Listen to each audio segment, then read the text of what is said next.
Hola a todos y bienvenidos una vez más al curso de diseño sistémico de bioproductos. Este creo que ya es el tercer video que ven. En realidad no recuerdo si es el segundo o el tercero, pero no me interesa. Lo que vamos a hablar hoy es acerca del diseño de bioproductos basados en proteínas, que era lo que terminamos el primer video. Cuando hablamos de proteínas, estas son biomoléculas grandes, lo que normalmente conocemos como macromoléculas, que consisten en una o más cadenas largas de residuos o de pequeños fragmentos, que es lo que se conocen como aminoácidos. Las proteínas realizan una amplia gama de funciones dentro de los organismos, ya sea microorganismos o nosotros, como catalizar reacciones metabólicas. Este tipo de proteínas es especial, es lo que llamamos nosotros una enzima, pero también están encargadas en la replicación del ADN, por ejemplo, es lo que hace que seamos capaces de responder a diferentes estímulos, es lo que proporciona o una de las componentes principales en la estructura de las células y de los organismos y de los tejidos, ayudan a transportar moléculas de un lugar a otro, ya sea dentro de la célula o en la parte exterior, y muchísimas más funciones. Las proteínas difieren entre sí principalmente en su secuencia de aminoácidos, que está dictada por la secuencia de nucleótidos que provienen de donde provienen pues de los genes que codifican estas proteínas. Y generalmente da como resultado, esta secuencia de aminoácidos da como resultado el plegamiento de proteínas en una estructura tridimensional, que es lo que determina la actividad de esta proteína. Originalmente yo había pensado en empezar hablando de todo lo que tiene que ver con ADN y cómo este ADN termina dando como resultado estas proteínas, pero ahí decidí invertir el orden porque considero que el diseño de los productos que ustedes pues a concebir en este curso van a estar basados en proteína. Entonces primero es importante que sepan qué tipo de producto de pronto podrían estar analizando, y de esa forma, después de que ya sepan qué quieren hacer, podemos de pronto ir más allá y ver cómo lo podemos producir. Sin embargo, para poder comenzar con lo que tiene que ver con cómo diseñar estas macromoléculas, es necesario que veamos varios elementos introductorios. El primero tiene que ver con el átomo de carbono. La razón del gran número de moléculas derivadas del carbono radica en la versatilidad de este elemento y en la posibilidad que posee de enlazarse con otros átomos y sobre todo consigo mismo. Entonces lo que tenemos acá es una representación de todo esto que estoy diciendo. El carbono posee 4 electrones en su segunda capa. Yo no sé si ustedes recuerdan todo lo que tiene que ver con orbitales atómicos. Si no, pues échenle una repasadita rápido. Lo importante es que en la segunda capa tienen 2 electrones en el orbital S y tienen 2 en el orbital P, pero hay algo interesante con el carbono que se llama la hibridización de este, y al hibridizarse se forman 4 orbitales sp3.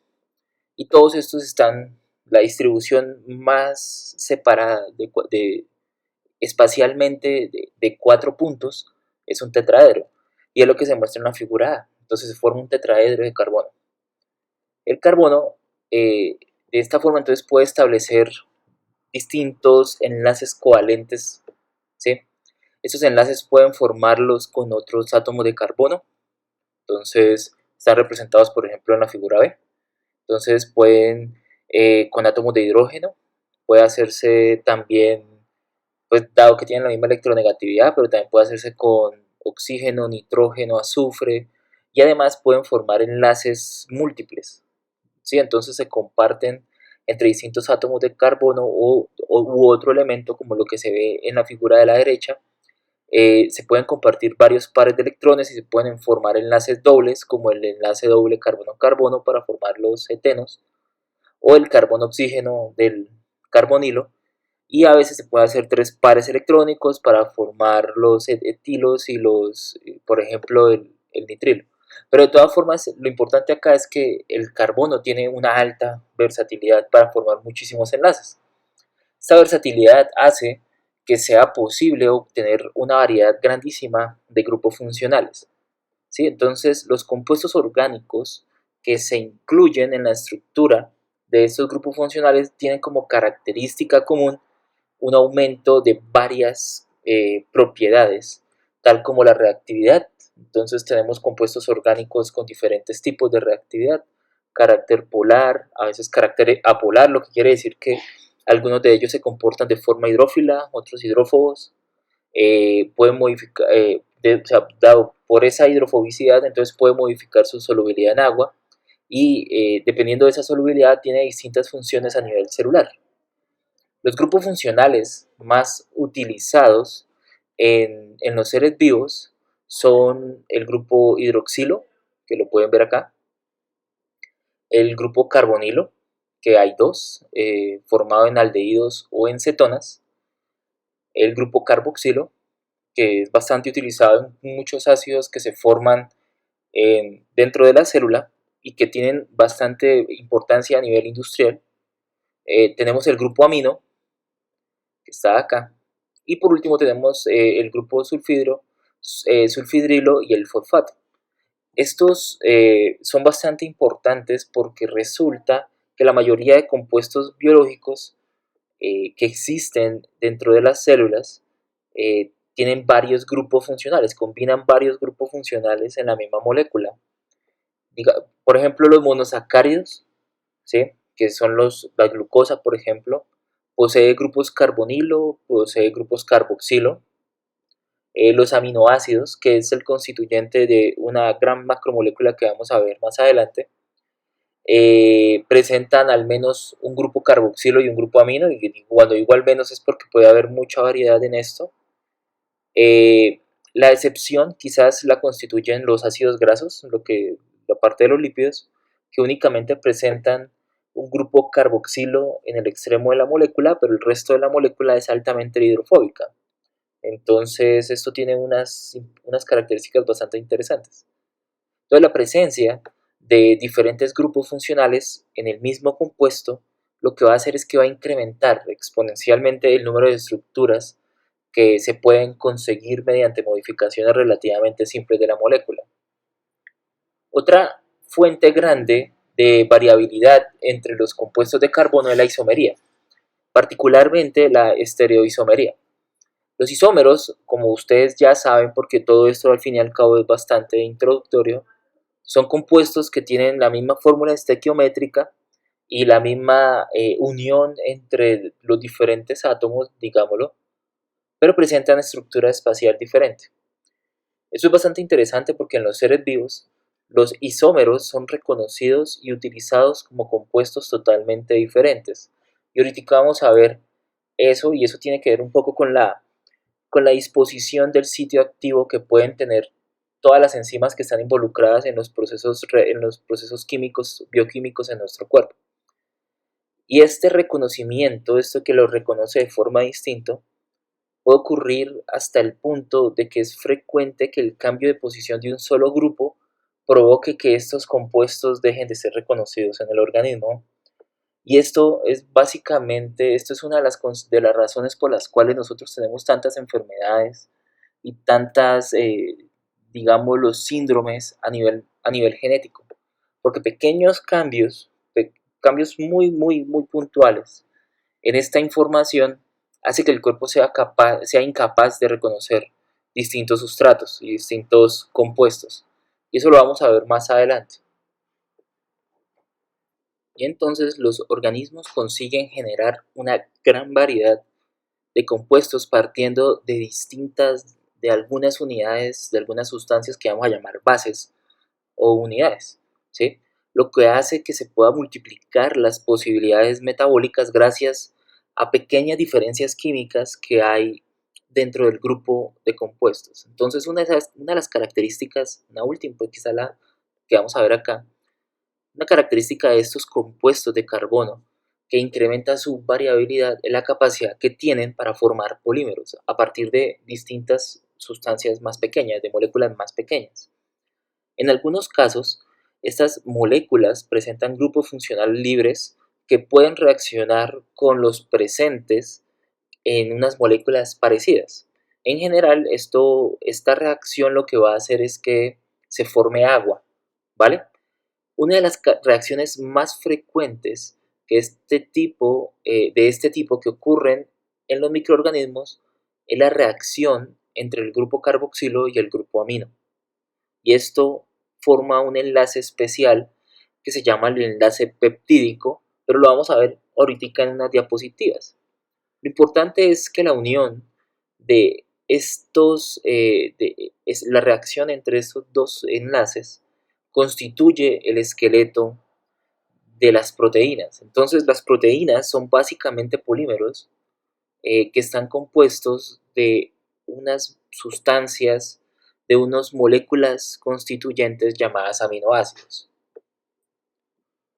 Los aminoácidos son compuestos orgánicos que contienen los grupos funcionales amina, que los ven acá, contienen un grupo funcional carboxilo, que está en este lado, y además tienen una cadena lateral, que está mostrada aquí con el grupo R, que es específica para diferentes aminoácidos. Estos aminoácidos que tienen los grupos amina y los grupos carboxílicos generalmente están unidos al primer átomo alfa, como lo ven en la imagen de la derecha. Tienen una importancia bastante particular. Estos se conocen como los ácidos alfa, los aminoácidos alfa, perdón, eh, donde a menudo es lo que denominamos nosotros sencillamente como aminoácidos, ¿sí? Cuando hablamos de aminoácido, en realidad estamos hablando de aminoácidos alfa. Estos aminoácidos son 22 proteinogénicos, que significa que son los que constituyen a las proteínas y son los que se encuentran normalmente en todas las proteínas de la naturaleza.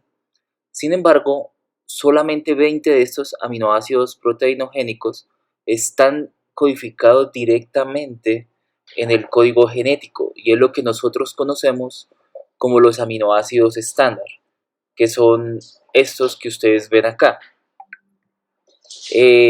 Hay otros dos aminoácidos que se conocen como no estándar o no canónicos, que son la selenocisteína, que está presente en muchísimos organismos procariotas, en distintas bacterias, y en la mayoría de eucariotas, pero no se codifican directamente en el ADN, es decir, el ADN no los produce directamente, necesita una modificación extra. Y el otro es la pirrolicina, que se encuentra solamente en algunas arqueas y una bacteria. Las arqueas son este género, este reino completo de microorganismos que en realidad son más simples que las bacterias.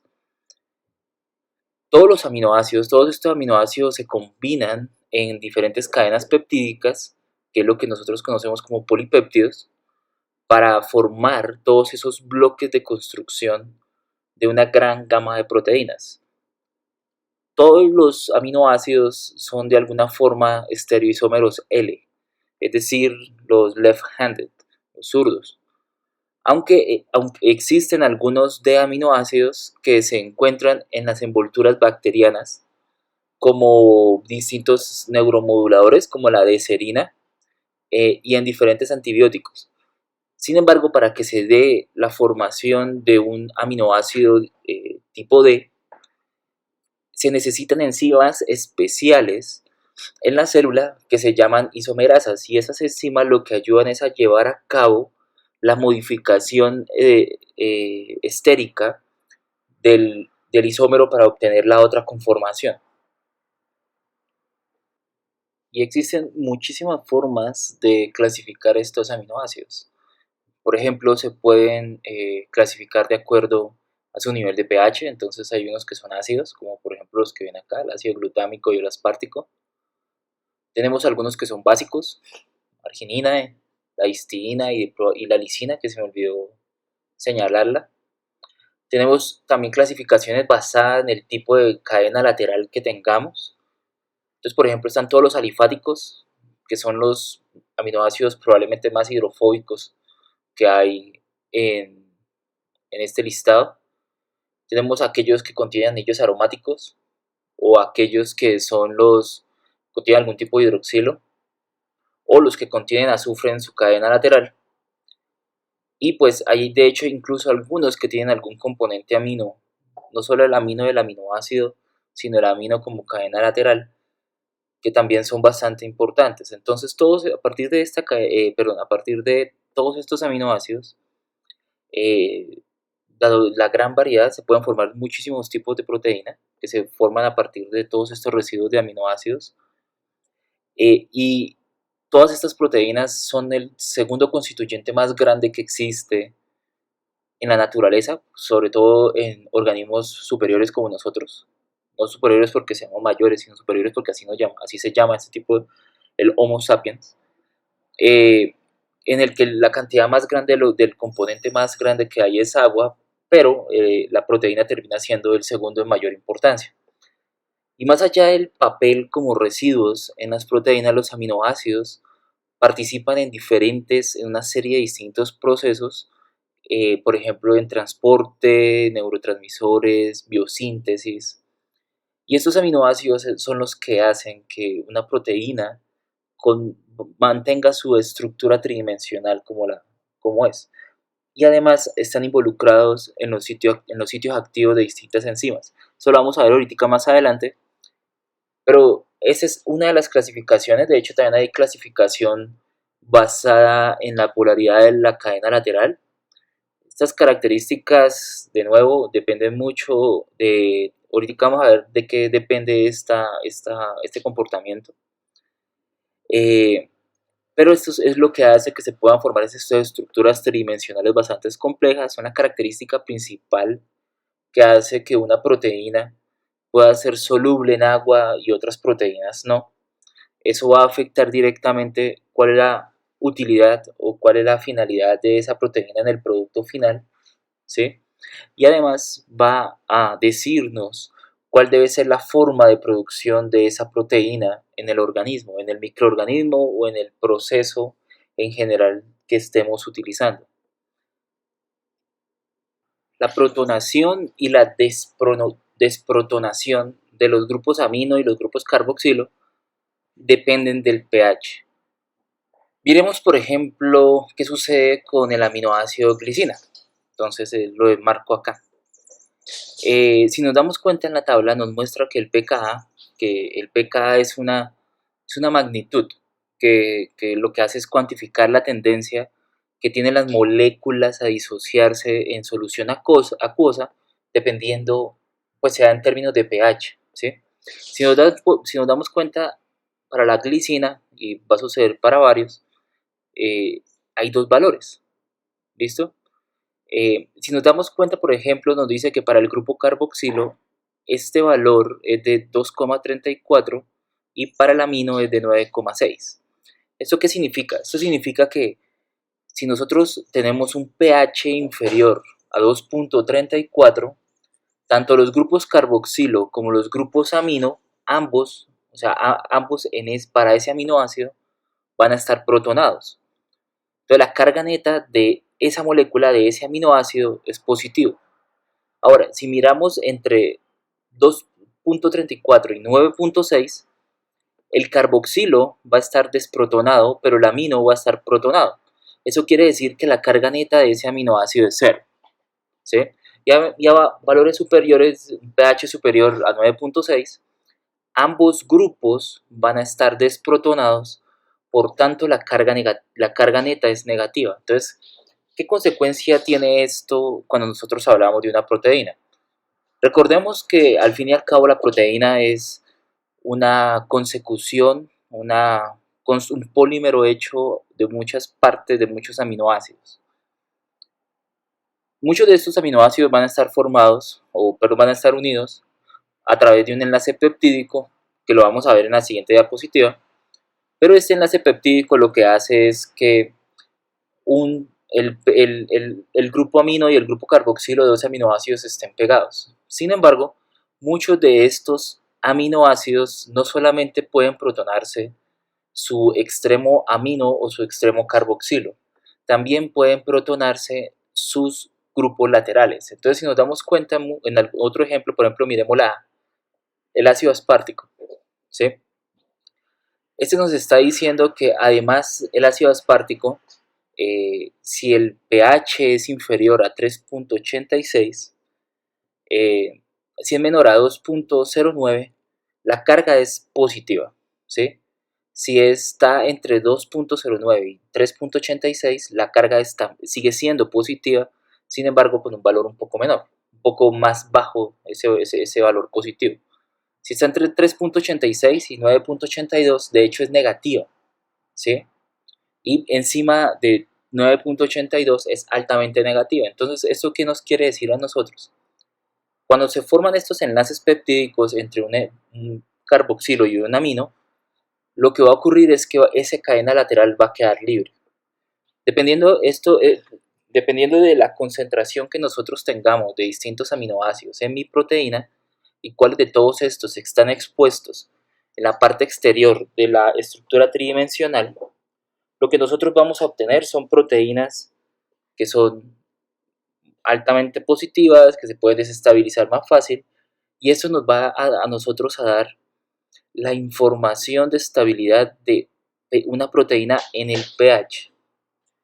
La consecuencia directa de esta es que nos va a permitir determinar si nuestra proteína final puede ser usada en distintos ambientes.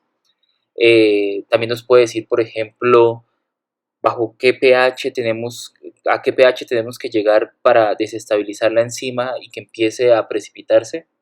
Esto empieza a suceder porque deja de ser soluble en agua, por ejemplo, y muchas cosas que vamos a ver más adelante. Entonces, este afecta directamente la estabilidad de la proteína. El pH afecta directamente la estabilidad. Además, si estamos hablando de una enzima es activa bajo ciertas condiciones de pH, generalmente porque bajo esas condiciones de pH la conformación tridimensional de esa enzima está establecida y hace que el sitio activo esté conformado de forma apropiada. Si sacamos a la proteína de su pH ideal, lo que va a empezar a suceder es que distintos grupos laterales se van a empezar a desestabilizar, probablemente porque se desprotonan o se protonan dependiendo del cambio de pH. Cuando eso ocurre, hay una posibilidad que el sitio activo cambie, y si cambia, la actividad enzimática inmediatamente se va a ver afectada. Entonces, el pH tiene quizás uno de las influencias más grandes en la actividad enzimática y en la conformación tridimensional de una proteína. Vale, entonces he venido hablando todo este tiempo de enlace peptídico, pero no lo hemos definido. Un enlace peptídico es el enlace amida, que se forma cuando un grupo carboxilo de un aminoácido se une al grupo amino de otro para formar algo que nosotros vamos a llamar de aquí en adelante un péptido, ¿sí? Esta reacción produce una pérdida de una molécula de agua, ¿sí? El cual, pues esto ocurre mediante una reacción que se conoce como una reacción de condensación. Los enlaces peptídicos tienen una configuración que es, que es plana, ¿sí? Se llama transplana y experimenta muy poca rotación o torsión alrededor del enlace amida que se forma, el cual une al nitrógeno de un aminoácido con el carbono carbonílico del siguiente aminoácido, como se ve en la figura que ustedes están viendo ahí. Este efecto se debe a algo que se denomina la tautomerización amido y mido. El carácter de doble enlace parcial que tiene este enlace nitrógeno-carbono en el estado de transición probablemente se representa mejor, pues representa muy bien lo que existe en la naturaleza. Los átomos de nitrógeno y de oxígeno comparten electrones, ¿sí? Comparten los electrones, y los enlaces nitrógeno-carbono y carbono-oxígeno son ambos aproximados, son como si fueran enlaces 1,5, es decir, son un intermedio entre un enlace simple y un enlace doble, y esto hace que se vuelvan planares. Y esta planaridad y esta rigidez del enlace peptídico se explican por el hecho de que la rotación libre en ese enlace no ocurre, y generalmente tampoco ocurre como ocurre normalmente en enlaces dobles. Y como no todos los giros son posibles, esto va a imponer restricciones que son bastante importantes al número posible de conformaciones que pueda adoptar una proteína. Y esto es crucial para la predicción de estructuras tridimensionales. De hecho, creo que es por ahí 1900 y pico, 1960 y algo, un científico indio que se llamó Ramachandran y otros dos colaboradores que tienen unos nombres bastante curiosos y les los invito a que lo lean, desarrollaron un diagrama. Y este diagrama se conoce como el diagrama de Ramachandran. Y es una forma de visualizar en forma de energía, energéticamente, distintas regiones que son permitidas para los ángulos diedros de un esqueleto sigma phi phi de residuos de aminoácidos de la estructura de la proteína. Estos esqueletos son estos que ustedes ven acá en la figura de la izquierda, donde se muestra donde se ilustra la definición de los ángulos diedros o ángulos diédricos de la columna vertebral, que es esa columna vertebral de la proteína, de enlaces phi y los enlaces psi, que eso es que ustedes ven como un tridente, esa es la letra griega psi, y la otra es phi, la que es la bolita con la rayita atravesada. Eso se llaman, Ramachandran lo llamó como phi prima, pero bueno, no interesa. El punto está en que hay otro ángulo que se llama el ángulo omega, que es el que ustedes ven ahí, el que parece como una W. En el enlace peptídico normal, este ángulo es de 180 grados, por lo que hace que se vuelva plana esta conformación de la estructura de la cadena vertebral de esta proteína. La figura en la parte inferior derecha, la que ustedes ven en colorcito rojo o amarillo, es la que muestra las regiones, todas las conformaciones posibles de esa columna vertebral phi sigma que son permitidas según unos cálculos que Ramachandran hizo en unos papers por allá en el 60. En el diagrama, todo lo que ustedes ven en blanco, ¿sí?, que es casi toda la figura, corresponde a conformaciones donde los átomos del polipéptido, que significa distintos aminoácidos unidos en una gran cadena, están más cercanos a algo que se conoce como los radios de Van der Waals. Si los átomos están más cercanos a esas regiones se dicen que no están permitidas estéricamente. Y eso ocurre para todos los aminoácidos excepto para la glicina, el cual es un aminoácido que no tiene cadenas laterales. Eso es bastante interesante porque nos va a permitir en nuestras predicciones computacionales saber, dependiendo de las distancias existentes entre de todos estos ángulos, saber si una proteína es posible que tenga esa estructura o no. La región roja que ustedes ven corresponde a conformaciones donde no hay ningún tipo de impedimento estérico. Es decir, todas esas son lo que llamamos zonas permitidas y es lo que da origen o hacen parte de esas conformaciones que se llaman conformaciones hélices alfa, hojas beta, paralelas, antiparalelas. Esa lo vamos a ver en la siguiente diapositiva porque es más fácil de ver. Las zonas amarillas muestran regiones permitidas solamente si los cálculos, o sea, si se cambia un poco cuánto es el tamaño del radio Van der Waals. O sea, son regiones que pueden ser permitidas, mejor dicho. Se permite que los átomos puedan entrar, que sean un poco más cercanos, y esto normalmente hace parte, esto se origina cuando existen cadenas laterales que pueden permitir o hacen que se generen nuevos enlaces que hace que los átomos estén más cerca que ese radio. Eso origina nuevos tipos de conformaciones tridimensionales de la enzima o de la proteína. Una de ellas es, por ejemplo, hélices con giros a la izquierda. Los L-aminoácidos, los aminoácidos que tienen conformación zurda, llamémosla, no pueden formar hélices con giro a la izquierda, pero hay veces, de forma ocasional, hay distintos residuos que pueden tomar ese tipo de conformación. Esos residuos, como tal vez es de no extrañarse, puede ser la glicina, debido a que no tiene cadena lateral, pero también puede ser la asparagina o el ácido aspartico, en los que la cadena lateral forma un puente de hidrógeno con la cadena principal. Cuando un puente de hidrógeno es mucho más fuerte que la repulsión de Van der Waals, y eso hace que se estabilice una conformación que inicialmente se piensa que es desfavorable. Hay otros tipos de hélices que también pueden ser representadas, pero yo creo que es más fácil verla en esta diapositiva. Acá podemos ver una mejor imagen para el diagrama de Ramachandran. En este podemos ver todas las distintas conformaciones que podemos tener en nuestro sistema, y además este tipo de diagramas, que también lo podemos ver acá, son ese tipo de diagramas que nos van a permitir a nosotros hacer predicciones desde cero, predicciones en las proteínas que nosotros llamamos predicciones ab initio, ¿sí? Obviamente este diagrama es una de las tantas variables,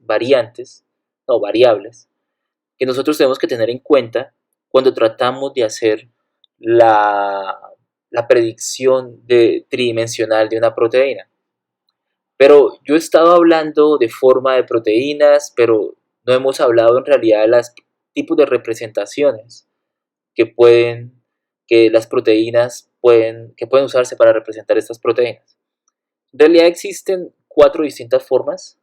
La primera es lo que llamamos la estructura primaria de una proteína. La estructura primaria es simplemente el orden de los aminoácidos, no es nada más. Por ejemplo, en la parte superior ven es sencillamente el orden consecutivo de los aminoácidos que por convención solamente va desde el grupo amino terminal hasta el grupo carboxilo final. La razón, yo siempre he creído, y es la forma en la que yo recuerdo esta orientación, es por el nombre aminoácido. Nosotros pusimos ese nombre, o pues alguien puso ese nombre para representar esa molécula, y entonces va desde amino hasta la parte ácida. Entonces es desde el N terminal hasta el C terminal o el carboxilo. Listo, entonces eso sería la estructura primaria. Esto lo que nos va a generar a nosotros es una cadena principal, un esqueleto, el cual de pronto nos va a permitir, del cual van a emerger todos los diferentes cadenas laterales de los aminoácidos, pero hasta este momento sencillamente es la consecución de los aminoácidos constituyentes de la proteína. La segunda conformación que tenemos es la estructura secundaria. La estructura secundaria de una proteína es la que empieza a tener algún tipo de prevalencia espacial, es decir, es la estructura que se adopta espacialmente. Existen distintas estructuras que son repetitivas en todas las proteínas existentes en la naturaleza, y eso es bastante interesante y nos permite clasificarlas en un par de tipos que vamos a ver un poco más adelante. Pero las que ustedes ven acá en la figura ya ven dos, que son las hélices alfa y las hojas beta, pero hay muchas más conformaciones y las vamos a ver ahorita. La estructura terciaria es la estructura que es la plegada y es la completa en 3 dimensiones de toda esa cadena polipéptica, ¿sí? Ya estamos hablando de la forma tridimensional. A diferencia de la estructura secundaria, la estructura terciaria de la gran mayoría de proteínas es específica para cada molécula. Es muy difícil pensar que nosotros vamos a tener estructuras terciarias iguales entre muchas proteínas. Sin embargo, existen, y es lo que nosotros llamamos una familia de proteínas. Generalmente cambian un poco su estructura terciaria, pero en general son bastante parecidas. Pero es esta estructura tridimensional lo que va a determinar la función de una enzima. Es la estructura tridimensional, por ejemplo, la que hace que una proteína se convierta en enzima. Esa es la función. El plegamiento terciario el plegamiento de una proteína, su estructura terciaria, no es algo que es inmediato. Es algo que primero, cuando la proteína se está plegando, se agrupan diferentes conjuntos de estructuras que se denominan dominios, y luego estos dominios se articulan para formar la estructura terciaria. Este plegamiento es diferente, se da de distinta manera si ocurre, por ejemplo, en una solución, digamos, estamos diciendo un tubo, o si ocurre dentro de una bacteria, o si ocurre dentro de un organismo eucariota. ¿Por qué? Porque los microorganismos y los organismos eucariotas contienen distintas proteínas accesorias que lo que ayudan es a facilitar ese plegamiento. De hecho, las células eucariotas contienen compartimientos especiales que facilitan el plegamiento de las proteínas dentro de una célula, y es lo que nosotros llamábamos por allá, nosotros lo veíamos por allá en biología, que se llama el aparato de Golgi y el retículo endoplasmático.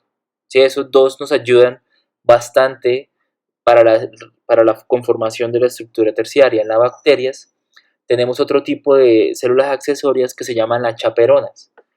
Y las chaperonas son imaginémosla como si fuesen una proteína en forma de barril, más bien llamémosla como en forma de tanque, la cual alberga la proteína, el péptido recién sintetizado, el cual todavía no está plegado, y dentro de ese tanque, que tiene en realidad una capa, y ustedes pueden buscar las chaperonas de E. coli, por ejemplo, lo que se forma es un espacio de unas condiciones ideales para que la proteína se plegue.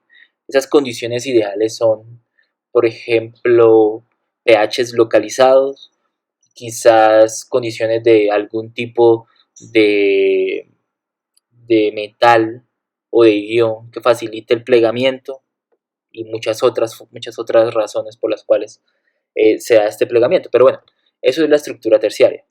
La estructura, finalmente lo que tenemos acá es la estructura cuaternaria de una proteína, y esta solo está presente si hay más de una cadena polipéptica para que la proteína sea funcional.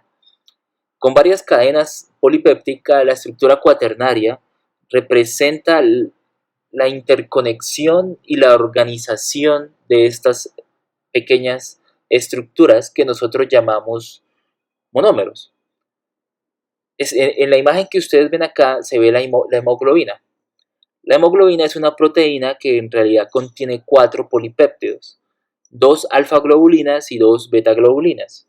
Lo que ven en violeta representa el grupo M, o HEM, que es un grupo alostérico, prostético, perdón, que está pegado a la proteína y que contiene hierro. Ese hierro es el que se oxida, y es lo que permite, pues cambia su estado de oxidación, y es lo que permite que se una al oxígeno en nuestros pulmones, es distribuido a través del cuerpo, y después esa hemoglobina regresa a nuestros alvéolos en el pulmón y es de nuevo cargado pues se libera el CO2 y es cargado de nuevo con oxígeno. Ahora centrémonos un poquito en las estructuras secundarias de las proteínas. Tenemos 3 tipos de estructuras secundarias bastante encontradas en la naturaleza: las hélices, las láminas y los giros o loops. Las hélices son estas estructuras que son estabilizadas por puentes de hidrógeno y se dan por el retorcimiento de la cadena polipéptica. Existen distintos tipos de hélices en la naturaleza, sin embargo los más abundantes son las hélices alfa y las hélices 3-10. Las hélices alfa es una estructura que es apretada de hélice, la 3-10 es un poco más suelta, que se forma la estructura principal es la cadena polipéptica, la cual, dependiendo de las cadenas laterales, hay un tipo de enlace hidrógeno que se da entre el grupo carboxilo de un aminoácido que está, digamos, en una posición N, con el grupo amino, que está ubicado en una posición N+4, entonces está ubicada 3 aminoácidos de distancia, y entre estos dos se forman puentes de hidrógeno.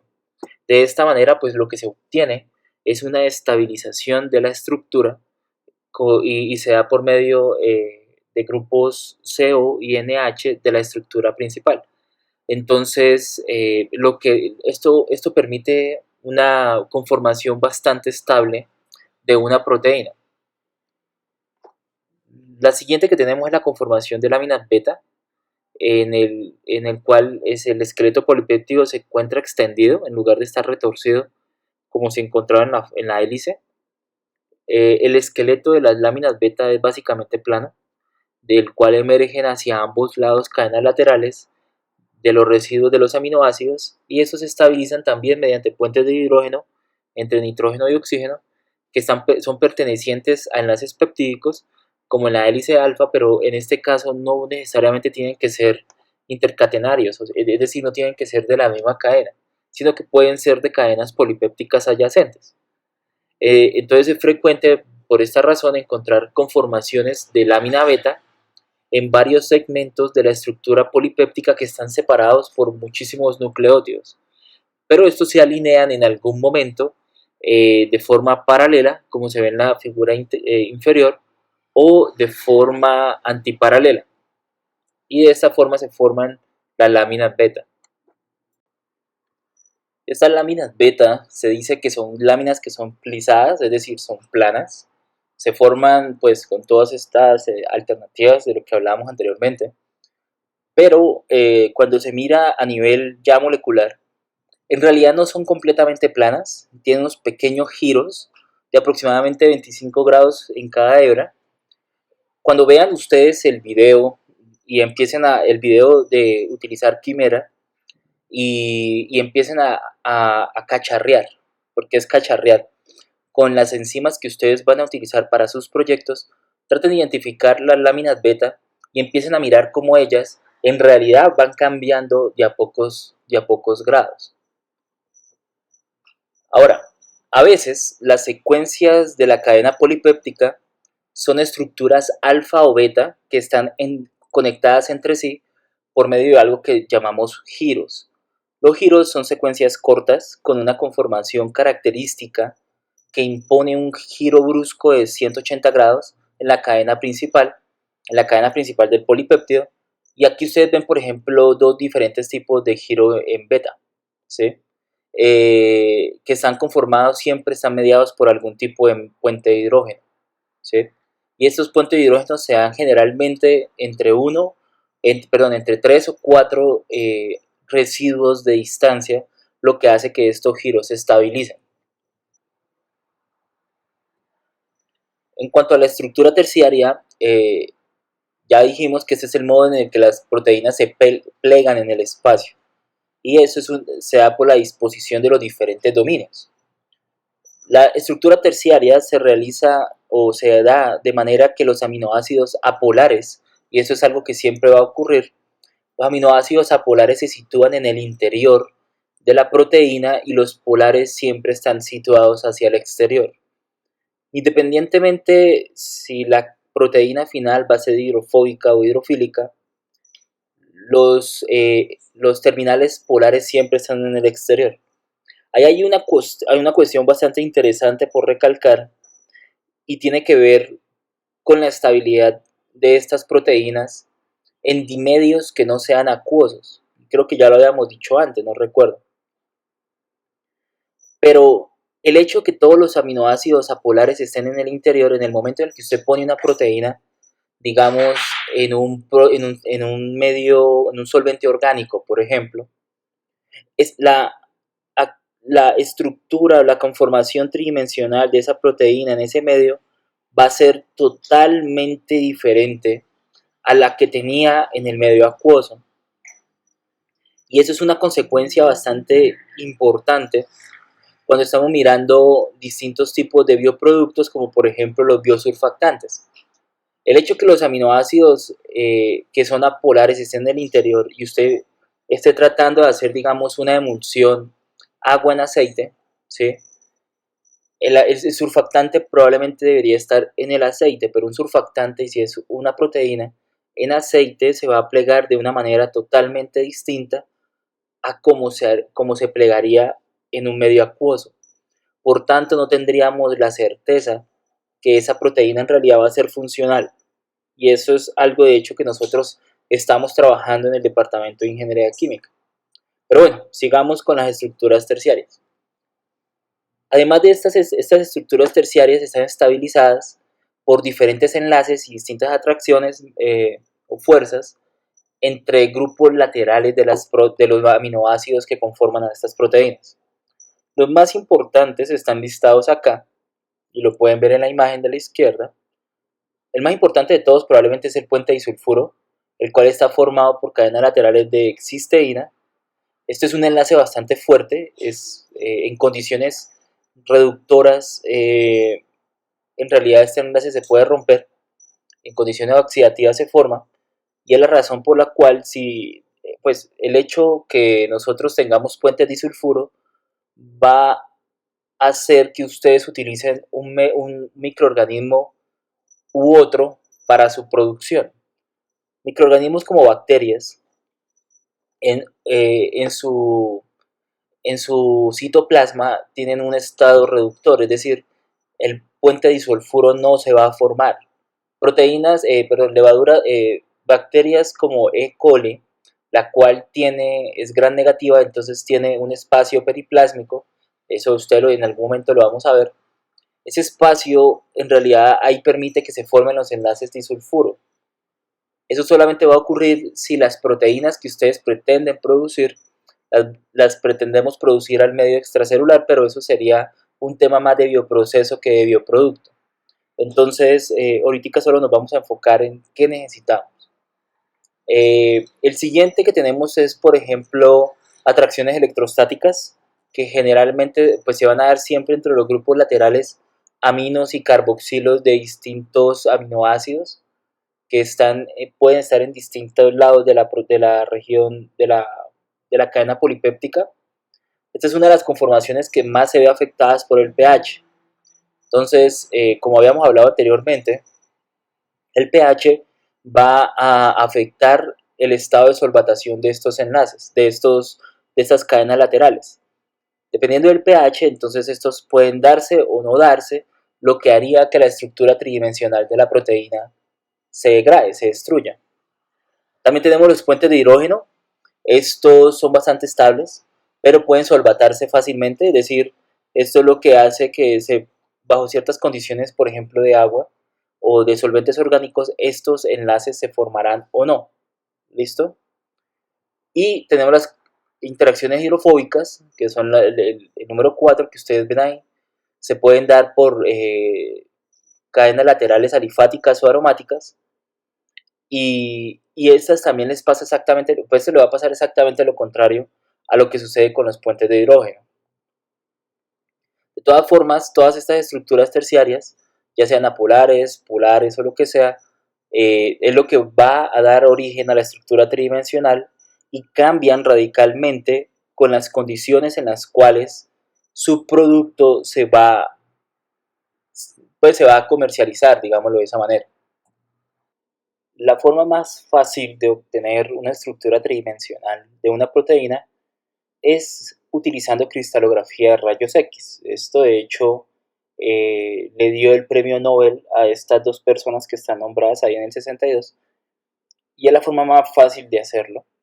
En este caso en particular yo me quería mostrarles este ejemplo de una enzima que es muy parecida a la hemoglobina en cuanto a función y en cuanto a estructura, que se conoce como la mioglobina, que es una proteína que es relativamente pequeña y contiene 153 aminoácidos, y también tiene un grupo hemo, tiene el mismo grupo que contiene la hemoglobina, que es este grupo que tiene el hierro, pero la función de esta enzima es almacenar oxígeno en los músculos, ¿sí? De hecho la conocen como la hemoglobina muscular. Esta es cuando ustedes están comiendo carne y ustedes dicen que le están saliendo los juguitos y que eso está lleno de sangre y que mucha gente no le gusta, en realidad eso no es sangre, eso no es hemoglobina, eso es mioglobina. ¿Sí? Es esta proteína que está manteniendo nuestros músculos oxigenados, ¿vale? Solo quería traerlo a colación. Esta proteína en particular es un monómero, ¿sí? Es decir, no tiene estructura cuaternaria, pero ya como ya lo habíamos visto anteriormente, La hemoglobina sí tiene una estructura cuaternaria, es una proteína que es multimérica, es decir, contiene 4 diferentes péptidos. En este caso, como habíamos dicho, eran 2 alfa-globulinas y 2 beta-globulinas, que aquí están mostradas en rojo y en azul. Si se dan cuenta, son las mismas estructuras. Si nosotros nos pusiésemos a mirar una por una, nos vamos a dar cuenta que es bastante parecida a la mioglobina. Lo otro que quiero que miren en esta proteína en particular es que se den cuenta que está conformada principalmente de hélices alfa, que son todos esos churquitos que ustedes ven ahí. Hay varios loops en varios momentos de la conformación tridimensional de esta proteína, pero no hay láminas beta. Entonces, las láminas betas, pese a que son bastante comunes, no son ubicuas. No es que estén en absolutamente todas las proteínas posibles. Pero bueno, entonces aquí la pregunta es, ¿esto para qué nos sirve? Bueno, la idea que ustedes tienen que hacer de aquí en adelante en su proyecto es determinar primero las estructuras de las proteínas que van a obtener, o que van a usar, perdón, para su proyecto. Yo quisiera que evaluaran primero la función de esa proteína tal como está reportada y después intentaran pensar en cómo mejorarla, cómo mejorar esa proteína, ¿vale? Probablemente después de que la única forma que ustedes tienen para mejorar una proteína es haciendo algún tipo de modificación de esta.